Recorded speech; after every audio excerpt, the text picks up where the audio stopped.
Assalamualaikum warahmatullahi wabarakatuh. Perkenalkan, nama saya Abi dari kelas 8A, dan di sini saya akan mempersembahkan cerpen tentang berkah di balik pintu pesantren. Adakah sebuah keindahan yang tersingkap di sini, ataukah sebuah keajaiban yang mengendap dan mengabulkan semua impian? Adakah sebuah itu di sini, di sebuah tempat sederhana, kumuh, dan padat penduduk ini? Mengapa semua orang berbondong-bondong masuk ke tempat ini, rela berjalan-jalan, tidur, dan mengantri dalam segala hal? Aneh, apakah semua orang sudah kehilangan daya otaknya? Adalah Adam, seorang remaja tanggung yang mempunyai beribu pertanyaan itu. Jangan tanya tentang alasan ia mondok, karena ia alasannya hanyalah satu: menemukan tempat tinggal murah meriah di kota.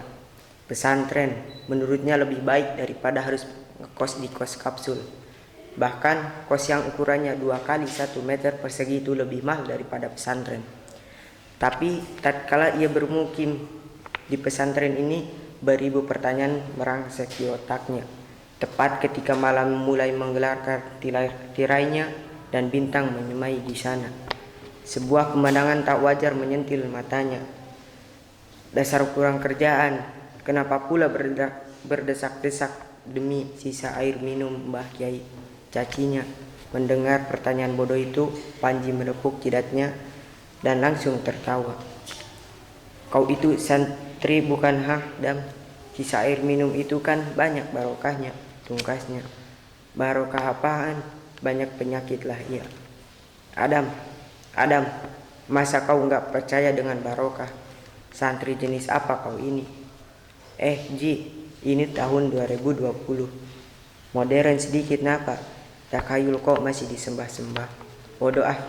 Barokah adalah hal terbullshit kesekian kalinya yang Adam dengar.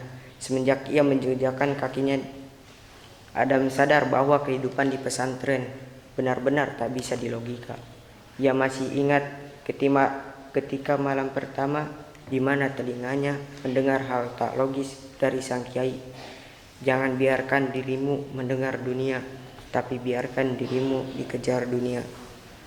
Adam pun merenung. Ia tatap halaman pesantren yang lengang. Tidak ada sama sekali yang melangkahkan kakinya di atas paving. Mungkin karena rinayan gerimis yang kian manis menghasut para santri, sehingga tidak ada yang mau keluar dan memilih tidur berbantal lengan di kamar. Atau mungkin karena angin lembut yang meniup kanopi gazebo, sehingga tak ada yang mau bersendau gurau di sana. Entahlah, Adam tak tahu. Ia hanya bingung merenungi perkataan orang tua yang menurutnya hanya pintar bercakap itu. Malam ini hanya secangkir kopi yang menemaninya, secangkir kopi yang dinikmati berdua dengan makhluk tak jelas bernama Panji. Secangkir berdua bukan romantis, tapi karena keadaan yang memaksanya melakukan ini. Akhir bulan memang selalu mengenaskan, jadi kita nggak usah cari uang itu, yang nggak mungkin lah. Pungkas Adam setelah pengajian Mbah Yai selesai. Mungkin ajalah, lihat aja Mbah Kiai. Beliau nggak pernah terlihat bekerja, tapi beliau malah punya mobil BMW. Kilah Panji. Palingan itu juga hanya kebetulan. Dam, mana mungkin kebetulan terjadi berkali-kali. Kau tahu, bahkan Mbah Kiai pernah menolak pemberian mobil dari orang. Diam hanya itu yang dapat Adam lakukan waktu itu. Dan sekarang lagi-lagi Adam duduk termenung di gazebo pondok. Kakinya menjuntai, sedang pandangannya erat menatap rembulan, bundaran cahaya di tengah langit kelam itu, menyadarkan Adam bahwa ia sudah setahun bermukim di pesantren ini. Sengausang pungguk turun membisikkan pertanyaan-pertanyaan yang belum terjawab. Pernah Adam bertanya pada semua santri tentang apa yang menjadikan mereka betah di sini, tapi jawabannya selalu mainstream. Mereka hanya menjawab karena ngajinya bagus atau karena temannya banyak. Sama sekali tidak ada jawaban yang bisa memuaskan Adam. Pak Kiai pasti menyembunyikan sesuatu, tungkasnya. Malam kian menggelayut, butiran embun kian menjamah, memeluk setiap makhluk. Kesejukan berbalut kedinginan menidurkan semua orang dalam peluknya. Jenuh pun kian menguap membuat mata Adam terpejam. Lelaki itu duduk bersandar tiang dengan pikiran yang masih mengawang. Jam terus berputar menggelamkan manusia bersama lelahnya. Sayangnya permukaan tiang yang tak rata membuat kepala Adam tergeser. Dengan sendirinya pemuda itu pun terbangun. Matanya mengerjap. Ia masih mengantuk, namun sebuah pemandangan yang aneh menyempil di sudut matanya. Sang kiai tengah berjalan sendirian. Adam pun bangun. Ia hendak mengawasi gerak-gerik si tua itu. Adam pun bergegas. Ia bersembunyi di tugu, kepalanya menyembul, berusaha melihat apa yang dilakukan oleh kiainya. Sungguh aneh melihat orang yang sesepuh beliau jam segini masih berkeliaran di area pondok, sendirian pula. Bukan hanya berdiri, tetapi juga tengah merapal sebuah mantra. Entah apa itu. Oh, jadi yang membuat para santri itu betah karena Pak Kiai pasang jampi-jampi. Otak Adam menyimpulkan sekenannya. Merasa telah menemukan jawaban yang ia cari, Adam pun meninggalkan orang sesepuh yang dianggap cuman mahir dalam bercakap. Pemuda itu akhirnya bisa tidur nyenyak. Ia tak perlu memikirkan jawaban dari pertanyaan lagi. Tumben, biasanya kalau setelah ngaji subuh kau tidur. Sekarang malah cengar-cengir, kayak keledai mau kawin aja. Timpal Panji dengan mulut yang masih suka. Terserah apa kata kau. Yang penting aku sudah menemukan jawaban dari pertanyaanku. Tandas Adam dan berselera. Pertanyaan yang kau lontarkan kepada santri-santri sepuh itu, Adam hanya mengangguk. Badannya bersimpuh pada tembok dalam. Lalu jawabannya apa? Mbah Kiai menggunakan jampi-jampi, bisik Adam. Mendengar jawaban seperti itu, kantuk yang semulanya masih menggelayut Panji mendadak menghilang. Matanya seketika membelalak. Bunyi kuap mulutnya berubah menjadi raungan kemarahan. Hendak tangannya meninju bibir si Adam, tapi urung. Berani-beraninya kau bilang Mbah Kiai seperti itu. Nada bicara Panji meningkat. Aku melihat dengan mata kepalaku sendiri. Orang tua itu memutari pondok sambil membaca mantra.